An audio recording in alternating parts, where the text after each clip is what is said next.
Hey guys, welcome back. So in today's video, I just want to show you a side project that I've been working on, but it's still related to trains. So just as a quick preface, I got this dresser here for free, and I did a couple of things to it, fixed it up a little bit, and made it more ideal for train storage. So today I'm going to show you what I did to this thing, what it has, and this is also going to double as a partial collection overview, because now I can actually store a lot of my engines in kind of a safe and proper environment in something solid like this. So without any further ado, let's get straight into it. Alright, so before I show you what's actually in here and how I've organized this, let's first talk about what I had to do to make this thing somewhat functional and less sketchy. Still kind of sketchy, but less sketchy. So, the first major thing was the drawers themselves. Now, as you can see, each one of these drawers rests on a wooden track that's mounted on each side of the dresser itself.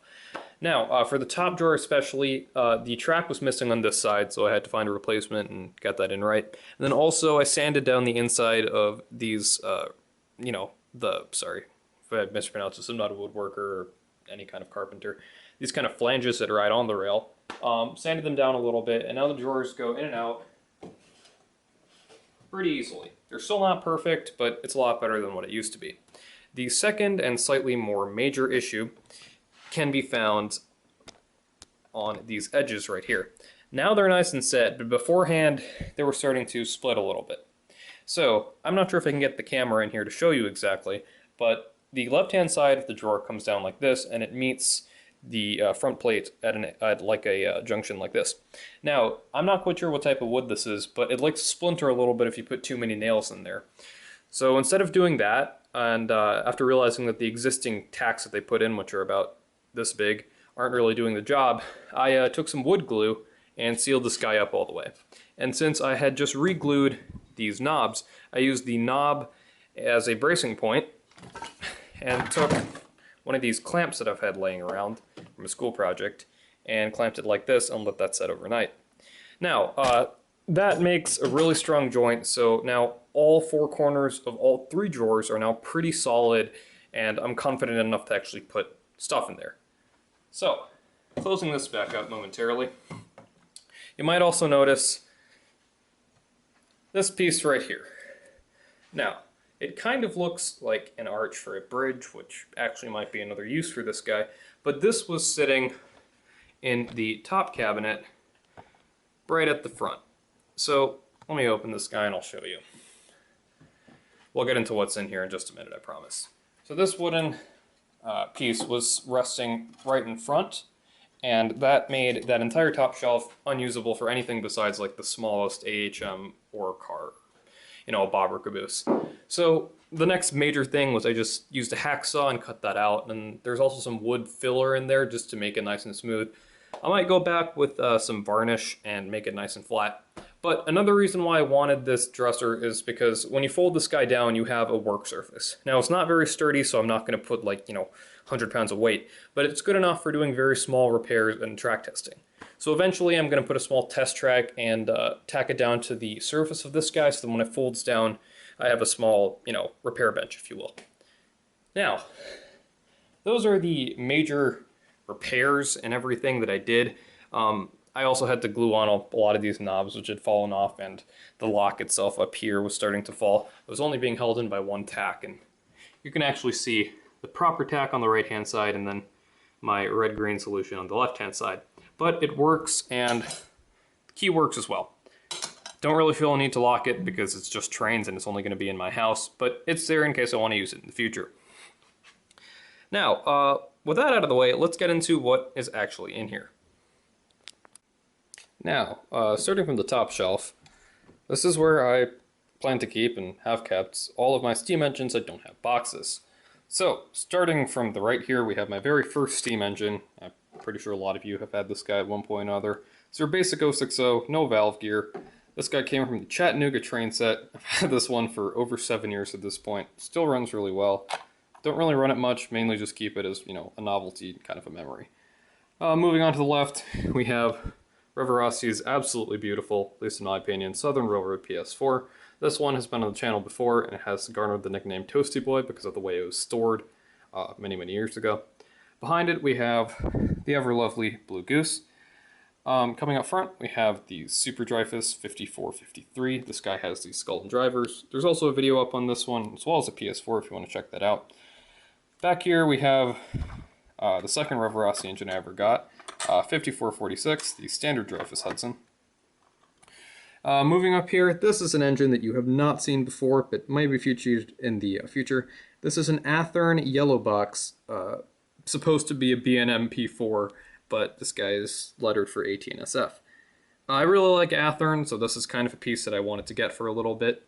They only made these for a couple of years. I can do an entire history video if there's interest in that.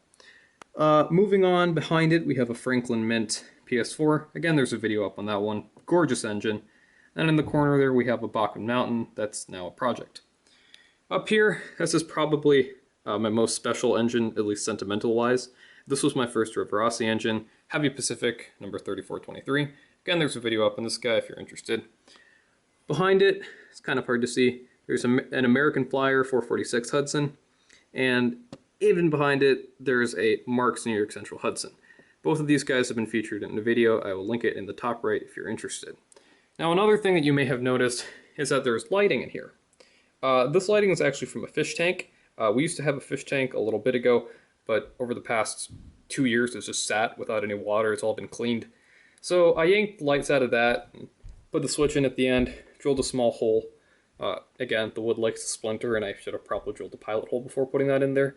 But simply turn it on and off with the screwdriver. Reaches back there nice and easy. Doesn't damage or hit anything. Also, to mention, each one of these drawers has something in them. So let me just, I'll only show you one of the drawers because I don't want to reorganize everything. But yeah, the first drawer has a Redbox Alton Limited, video on this guy decently soon. This drawer here has the Concore Redbox Drive J3A Standard Hudson. And then this guy has two Blue Box diesels, a GP35, which I got for $2 and is extremely dilapidated, but is a testament to how strong these guys are, and a Blue Box Baldwin switcher. I think it's an S12, correct me if I'm wrong. So yeah, that's the top drawer. Not completely done yet, but I'm pretty happy with it so far. Let's move on to the first actual drawer. Alright, so let's move on to the top drawer, sorry. You got a sneak peek of what's in here beforehand, so let me pull this guy out as much as it's safe. And actually, it might be easier just to hold the tripod like this. So starting in the back there, we have a pair of A and B Athearn Blue Box Santa Fe F7s in the fictitious daylight scheme. Southern Pacific Fs never were painted in the daylight scheme, which is kind of unfortunate because I think they look sharp. That guy's a project right now. I need to put some silver on the A unit to match the later shell of the B unit. These guys are linked together with the drawbar because I kind of like that slightly closer coupling as opposed to the, much wider spacing that these Blue Box Fs have. Up next, we have a Yellow Box Band Drive RDC. This guy was very cheap. It's a custom model. Got it for, just a couple bucks. It was a great project for an evening. Now, down here, comment below if you can see what's wrong with this guy. This is American Railroad's GG1. Parts are on the way. It will be fixed very soon. Yep, it's kind of obvious. Anyway, moving on. Next, we have another Athearn Blue Box. This is a GP9 Santa Fe. There's a video on this guy. I really love this engine. Really solid runner. Next, we have an actual Tyco dummy Spirit of 76 F9. And then we have one of my very first chassis swap projects. I did this like over 3 years ago at this point. This is a Blue Box F shell with a Tyco 1776 F shell on it. This guy runs really well, obviously because it's a Blue Box chassis, and the Tyco shells actually look really good. So I run those guys a lot and very happy with them. Now, in the back, we have IHG Mahano New York Central SD24. Pretty solid engine, got it for 10 bucks. Next, we have a MU2 drive, another Tyco 1776. This guy runs extremely well. Don't mind that. I need to actually get some self-tapping screws for this guy. Now, we come to some other stuff. I have 3 Rock Island Blue Box SD40-2s. I don't have a problem, I promise. Now, down here in the corner, we have some newer Manua Rock Island F9s. These guys run very well. I think this guy's been remotored at some point in his life, but still runs extremely well. And not pictured here are a couple of engines. First of them is this massive set. And yes, lifelike shell, blue box, lifelike shell, blue box chassis, and also blue box chassis. I know it kind of is a monstrosity, but it's an ABBA kind of war bonnet, pseudo war bonnet set. These guys are all linked together via drawbar because I really want that spacing to be closer and my curves are big enough so I can handle it. I will be getting a proper Athearn blue box, or rather a yellow box, which is more exciting, A unit for this set, and I don't know what I'm going to do with that lifelike shell. But yeah, this is all linked together. I was running it earlier, so I didn't bother putting it back in the drawer. And for steam engines, there is a Broadway Limited J1E, which is upstairs, and that guy needs a lot of help, along with a Rivarossi RF&P Berkshire. That should get a video of its own pretty soon. And finally, the most exciting thing, the Tyco Pacific. So let's move on to drawer 2. Now, at a first glance, drawer 2 doesn't seem to be anywhere near as interesting as drawer 1 was. However, it's still very important. So this is the bulk of my boxed and just general passenger cars. I still have a bunch more storage I need to get for passenger cars because I hate stacking them on top of each other, but I don't really have a better option right now. So let's get into it.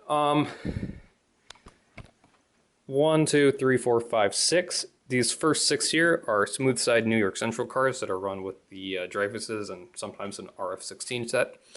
And then way in the back there, and these 4, oops, yeah, there we go. And these 4 right here, these are Milwaukee Road Hiawatha cars. I forgot to mention, but that red box that you see here is an F7 Hiawatha. It's been sneak peeked in a video. Might get a review of its own very soon. Anyway, down here, we have a set of blue box daylight cars. Again, I don't like stacking these on top of each other, but I don't really have a better option. Pretty beautiful cars. I want to get a set of PAs eventually to pull them. And finally, we have good old blue box New York Central heavyweights, including the observation car, which is right here.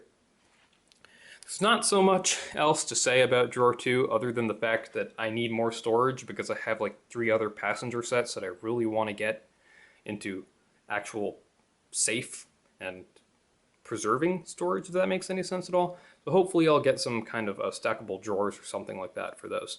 But yeah, that's drawer 2, so let's get on to the final drawer. Now we get on to drawer 3, and you'll see almost immediately these are 4 box logos.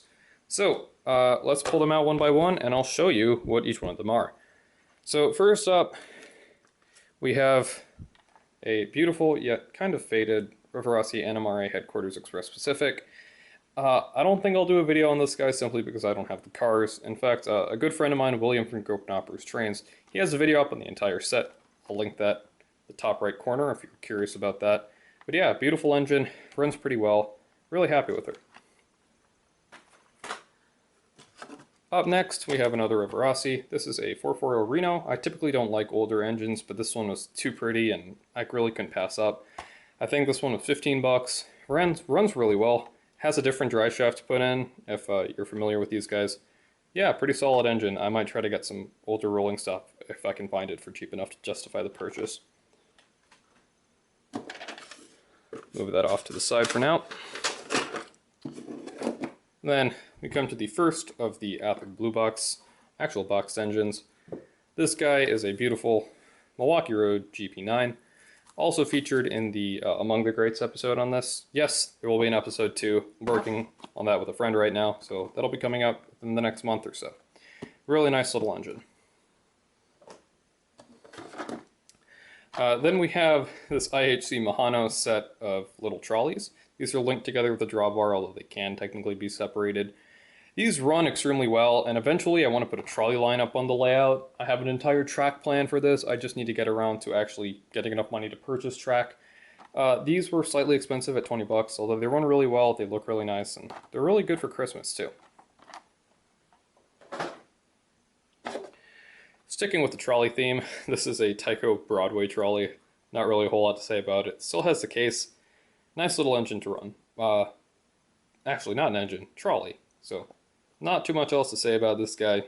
Nice little thing. Then we come to the last of my blue box diesels. This guy, which I was recently corrected on, is a SDP-40. I kept on calling this thing an SD-45, but it has a flat end, so this guy's an SDP-40. I repainted the chassis on this because it was flaking and cracking. It looks decent, needs handrails, but runs pretty good, like most blue boxes.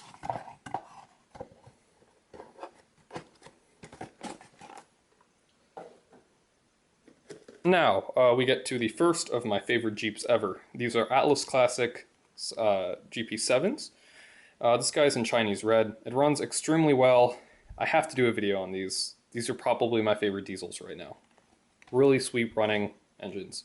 Each one of these was 50 bucks. You'll see the other one in just a sec. And here is that other GP7. This guy is in the black and gold Wave the Zephyr scheme. Runs as well, it's a Chinese red one. I actually kind of like the look of this guy a little bit more, but they're both really nice engines and they pull really well too. This guy aside. And next up we have this Reverossi 462 Heavy Pacific in the dark green crescent paint. This guy I didn't expect to purchase, but this is a marketplace find. It's really beautiful. I featured this in a running action video, but it kind of deserves a video on its own, so it'll come out eventually.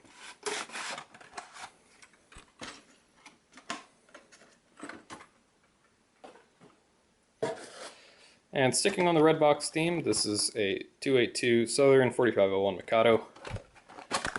Again, really beautiful engine, runs really well like most red boxes do. I featured this in the PS4 video. You can see it running in the background. Not sure if I'll do a video on this guy, but yeah, it's a very beautiful engine, nice running. Reverossi, red box, did a great job. And then, something that I've been putting off. This is Model Power A, B, a set of RF16 shark noses. I did a video on these simply because they are amazing diesels. For how old they are, wow. I really can't give them enough praise. Super smooth, really quiet, and man, the A unit, which is powered, the other two are dummy. This guy has the beefiest motor I've ever seen fit to an HO scale engine. Maybe I'll open it up and show you guys, but no joke, it's about that wide. Yes, it sits on the frame. The motor itself probably provides about half the weight of this entire chassis. It's ridiculous. These are made by Roco. Model Power is a distributor. And yeah, I don't know what you were thinking putting that big of an engine on, that big of a motor on this engine. It works fine, but just a little bit excessive. Other than that, great engines. The ABA set looks really sharp in my opinion. And yeah, there's a video. It'll be linked in the top right if you want to go check that out. So with that out of the way, we finally have the drawer empty. This is the last drawer. I don't really have much else to show for this project, but yeah, I just thought it was kind of cool. More train storage stuff on the way. This was my first kind of minor woodworking project. I'm not even sure if you could call it that. And I think it turned out pretty well. Pretty happy with the lights and the engine storage aspect. And that also gives me a place to rest the F8 Crusader and the F20 Tiger Shark. So with that, I want to thank you all so much for watching and have a good night.